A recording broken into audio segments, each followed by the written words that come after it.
रसायन विज्ञान में चैप्टर फर्स्ट ठोस अवस्था का एक वीडियो पीछे बन चुका है। ठोस अवस्था जो भी आप पीछे पढ़ चुके हैं उसके आगे मैं लेकर के आया हूँ। चलिए शुरू करते हैं। जैसा कि आप सब लोग पिछले वीडियो में पढ़े और ये जानते भी हैं कि किसी पदार्थ की वह अवस्था जिसमें पदार्थ की आकृति और आयतन दोनों निश्चित होते हैं वह ठोस अवस्था कहलाती है। और ठोस अवस्था में जो अवयवी कण होते हैं वे एक दूसरे से अत्यधिक आकर्षण बलों द्वारा बंधे रहते हैं, अर्थात वे एक निश्चित व्यवस्था में एक दूसरे से जुड़े रहते हैं और वह अपने स्थान को छोड़कर नहीं जा सकते। ऐसा आपको समझाया जा चुका है। इनमें रिगिडिटी एकदम कम होती है। रिगिडिटी कम होने पर इस पर कंप्रेसर अर्थात इस पर दबाव डालने पर इसके आयतन में परिवर्तन नहीं होता है, नहीं के बराबर होता है। ठोस अवस्था के बारे में सब लोग जानते हैं, ठोस अवस्था की परिभाषा भी जानते हैं। ये जो ठोस अवस्था होती है, जो ठोस पदार्थ होते हैं दो प्रकार के होते हैं। इसी बहाने यहीं पर उसके अंतर भी हो जाएंगे और हम लोग पढ़ भी लेंगे। एक होता है क्रिस्टलीय पदार्थ, क्रिस्टलीय ठोस, और एक होता है अक्रिस्टलीय ठोस।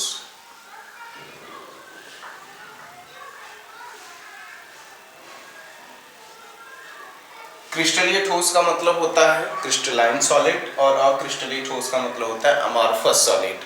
तो क्रिस्टलाइन सॉलिड सबसे पहला। क्रिस्टलीय ठोस जो होते हैं, जैसा कि अभी मैंने व्यवस्था में देखा कि वो जो अणु हैं, अवयवी कण के बारे में हम लोग कल डिस्कस कर रहे थे। अवयवी कण क्या है? अवयवी कण का मतलब वे कण जिससे कोई पदार्थ मिलकर के बना हो। यह जो कण है कैसे हो सकते हैं?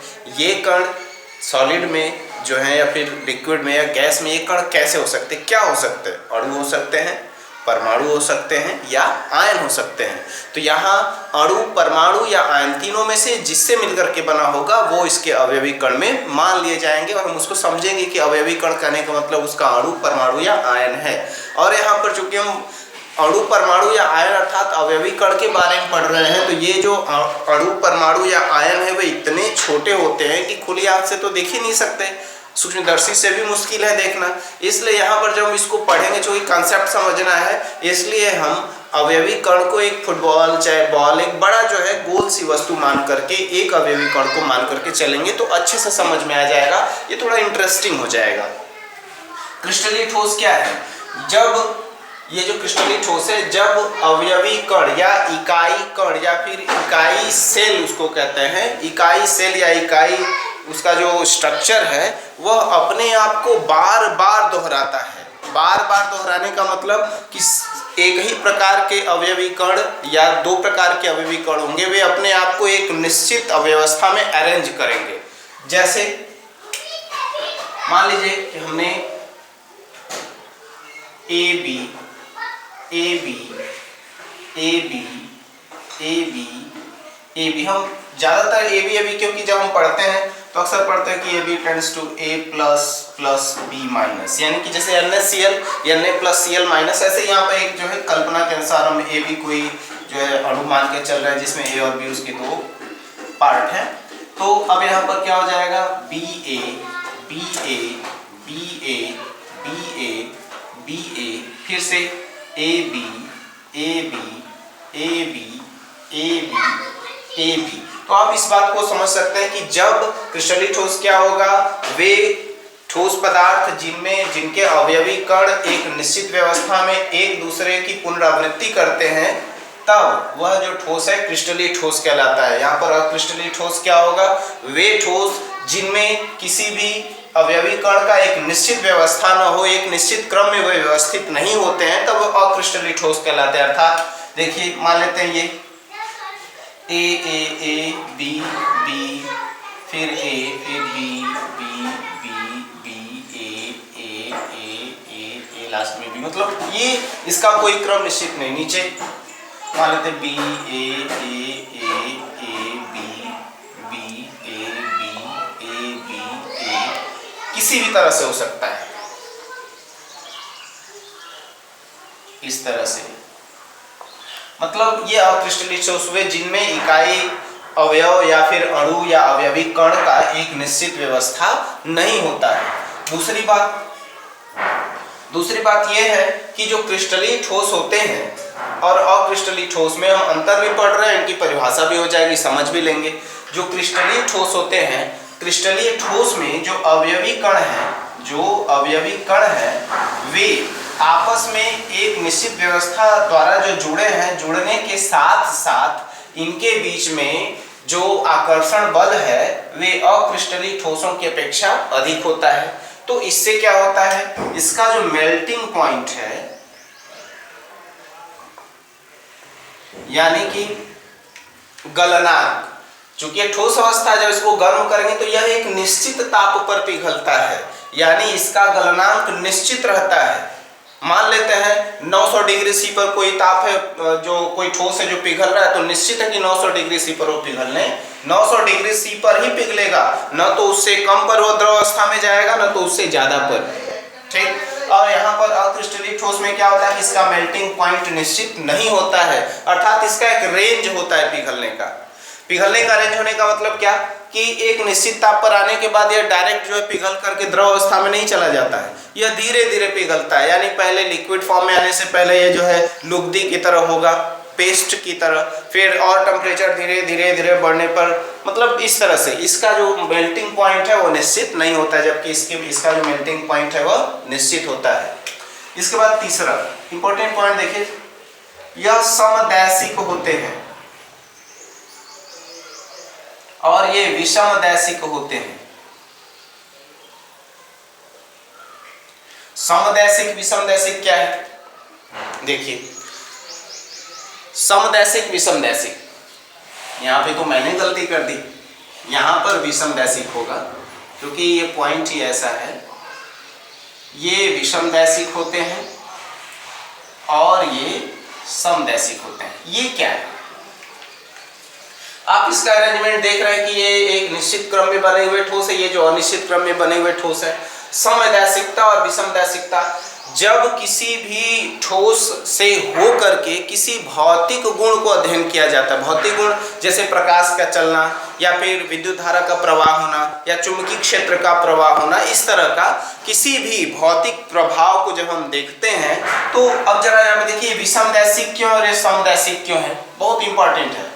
यहाँ पर अगर आप देखें तो यहाँ पर हमने बनाया हुआ है जो क्रिस्टलीय ठोस का व्यवस्था दिख रहा है, यहाँ पे जो हमने बनाया हुआ क्रिस्टलीय ठोस का व्यवस्था, अगर हम मान लेते हैं कि यहाँ पर हम विद्युत धारा का ही प्रवाह करते हैं, तो विद्युत धारा का प्रवाह अगर इधर से करते हैं ऐसे होकर के जाए, अगर ध्यान दीजिएगा तो यह BA एक निश्चित अरेंजमेंट के कारण इसका एक निश्चित जो है परिणाम मिलेगा। ऐसे ही अगर इस लाइन में चलते तो AB इसका एक निश्चित परिणाम मिलेगा, इसमें AB एक निश्चित परिणाम मिलेगा। लेकिन अगर हम ध्यान दीजिए, अगर इस दिशा में चलते हैं तब अगर वही विद्युत धारा का प्रवाह चाहे किसी भौतिक गुण का प्रवाह हम इस दिशा में कर देखें तब B केवल B से होकर के गुजरेगा, अर्थात यहाँ का जो हमको आउटपुट मिल रहा है, जो रिजल्ट मिल रहा है यहाँ के आउटपुट से अंतर है उसका, इसको ही बोलते हैं विषमदैशिकता। यानी इसका दिशा बदल देने पर इसका जो परिणाम है वो विषम हो जाता है, बदल जाता है। अब अच्छा ऐसे देख लीजिए, अगर हम इस तरह चलते देखिए A से होकर के जा रहा है, अगर हम ऐसे चलते हैं थोड़ा सा ऐसे करके देखिए B इस तरह से, तो जैसे जैसे यहाँ पर हम इसका दिशा बदल देंगे वैसे वैसे इसका जो आउटपुट होगा, भौतिक गुणों का जो रिजल्ट मिलेगा वो अलग अलग मिल जाएगा, इसलिए यह विषमदैशिक होते हैं। जबकि समदैशिक यहाँ पर तो इनका अरेंजमेंट निश्चित है ही नहीं, इसलिए इसका जो एक अनुपात या फिर एक निश्चित तौर पे कह सकते हैं कि चाहे जिस दिशा से इस पर आप जो भौतिक प्रभाव डालिए उसमें लगभग एक ही जैसा परिणाम मिलता है, क्योंकि इसमें कोई जो है दिशा का निश्चित नहीं होता है, इसके अरेंजमेंट का कोई निश्चित नहीं होता है। ये लॉन्ग रेंज वाले होते हैं। लॉन्ग रेंज का मतलब इसमें एक जैसी व्यवस्था बहुत लंबी दूरी तक जाती है, इसलिए इसको हम लॉन्ग रेंज सॉलिड कहते हैं। और ये जो है लॉन्ग रेंज सॉलिड नहीं, तो क्योंकि इसमें कोई भी एक यूनिट व्यवस्था जो लंबी दूरी तक नहीं, इसमें कोई निश्चित ही नहीं रहता है। ठीक, इसके बाद पांचवा जो इसका गुण होगा, वो जो पांचवा गुण है वह है शीतलन वक्र, शीतलन वक्र। देखिए शीतलन वक्र क्या है? जब किसी ठोस पदार्थ को एक निम्न ताप से उच्च ताप की ओर ले जाते हैं अर्थात ताप को बढ़ाते हैं, या किसी ठोस पदार्थ के उच्च ताप से उसको निम्न ताप की ओर ले जाते हैं, यानी जब उसके ताप को घटाते हैं, तो इस अवस्था में उसके समय और उसके ताप में जो परिवर्तन हो रहा है, उसके टेम्परेचर में परिवर्तन के बीच में एक ग्राफ खींचा जाता है। इसको बोलते हैं शीतलन वक्र। इसका शीतलन वक्र और इसका शीतलन वक्र अंतर होता है। क्या अंतर होता है? देखिए मान लेते हैं कि हमने एक्स एक्सिस पर हमने समय स्मॉल टी को प्रेजेंट कर दिया और वाई एक्सिस पर हमने ताप कैपिटल डी को प्रेजेंट कर दिया। जो क्रिस्टलीय ठोस होते हैं अगर उनका ताप आप जो है मान लीजिए कि अत्यधिक ताप पर हैं तो पिघली अवस्था में होंगे, जब उनका ताप आप कम करेंगे तो एक निश्चित दर पे कम होंगे पहले, अब एक निश्चित ताप पर आकर के वो रुक जाएंगे, अर्थात यहाँ पर वो कुछ देर के लिए उसका ताप स्थिर हो जाएगा। जैसे हम पढ़ते हैं ना कि जब बर्फ को गर्म किया जाता है तो 100 डिग्री 0 डिग्री पर जा करके उसका उष्मा जाती है, उष्मा देते हैं, यानी गुप्त उष्मा देते हैं, लेकिन उसके ताप में परिवर्तन नहीं होता है। ठीक उसी प्रकार से यहाँ पर ये जो एक निश्चित ताप के बाद एक निश्चित समय एक निश्चित ताप पर कुछ देर के लिए रुकेगा, फिर उसका जो है तापमान घटना शुरू, फिर रुकेगा, फिर घटना शुरू होगा, यानी कि इसका जो शीतलन वक्र है वो रुक रुक कर प्राप्त हो रहा है। जबकि अक्रिस्टलीय ठोस का जो शीतलन वक्र होगा, इसको देखिए, इसको हमने समय स्मॉल टी और इसको ताप कैपिटल टी डिनोट कर दिया। अब ये जो अक्रिस्टलीय ठोस होते हैं इनका गुण ये होता है कि ये सीधे सीधे एक निश्चित वक्र के रूप में या एक सीधी लाइन के रूप में, एक निश्चित वक्र के रूप में या एक सीधी लाइन के रूप में इनका जो है ताप परिवर्तन समय के साथ हमको समझ में आता है, दिखाई देता है। तो इसका शीतलन वक्र जो है लगातार नहीं होता है, जबकि इसका शीतलन वक्र लगातार होता है। तो बच्चों जो रसायन विज्ञान है वह बहुत ही मजेदार है। जरा सोचिए, हम सुबह से उठने से लेकर के रात के सोने तक और सोने के बाद भी हम जिन भी चीजों का उपयोग करते हैं वे चीजें किसने बनाया?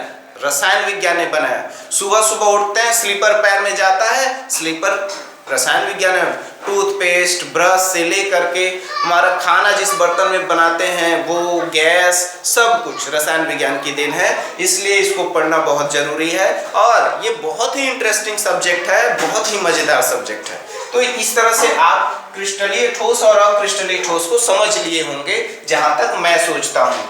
अब आते हैं क्रिस्टलीय ठोस कितने प्रकार के होते हैं और उनमें जो अरेंजमेंट होता है, जो व्यवस्था होती है वो कैसी होती है, इसको देखते हैं। आप जानते हैं कि जो एक्सिस होते हैं 3 प्रकार के होते हैं, एक्स एक्सिस, वाई एक्सिस और जेड एक्सिस। एक तरह से कह सकते हैं कि एक विमीय, द्विविमीय और त्रिविमीय। अगर एक विमीय की बात करें तो अब एक बात ध्यान दीजिए कि हम एक ही प्रकार का गोला बना रहे हैं, एक ही आकृति का गोला बना रहे हैं। क्यों?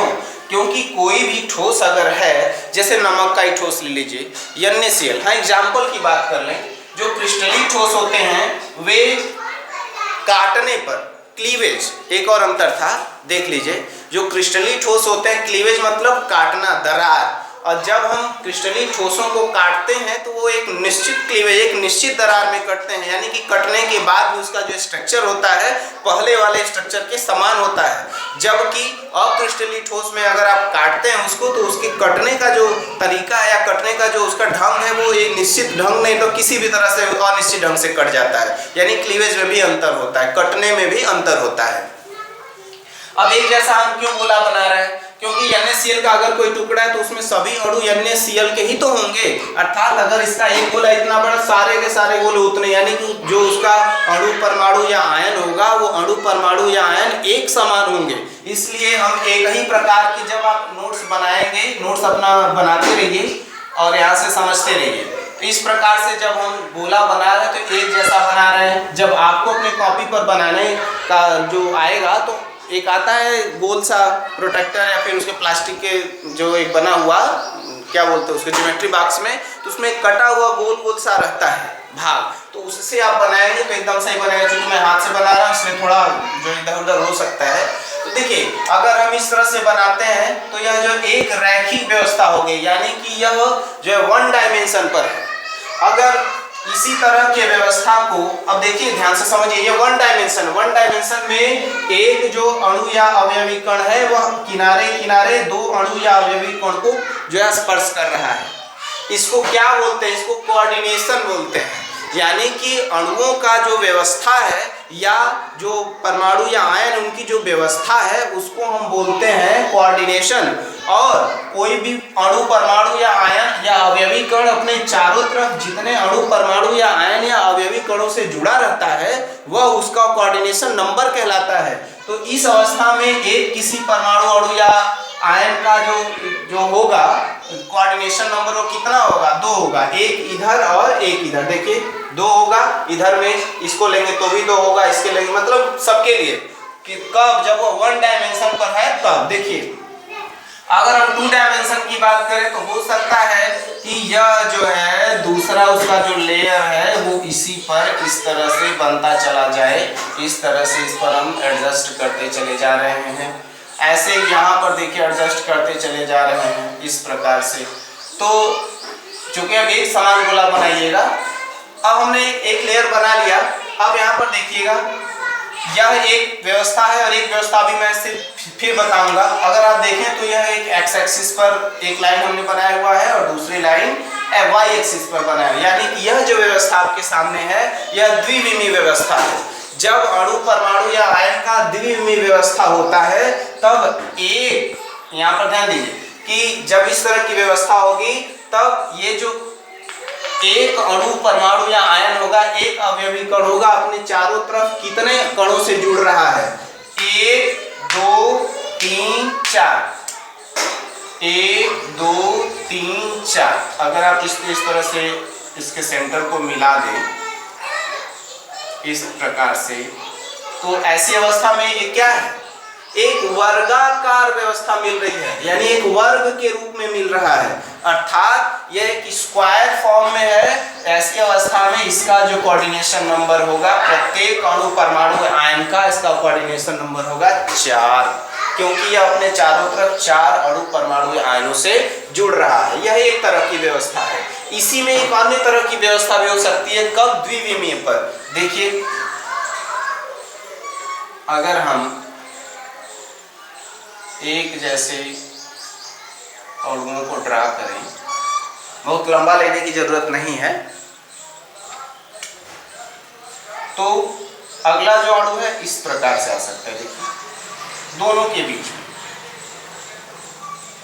ऐसे ऐसे, क्योंकि लॉन्ग रेंज में रहते हैं तो आगे भी हो सकते हैं, ऐसे ऐसे। उसके नीचे देखिए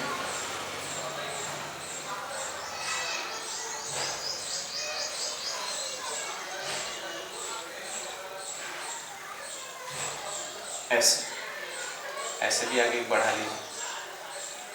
अब इसके नीचे बना लीजिए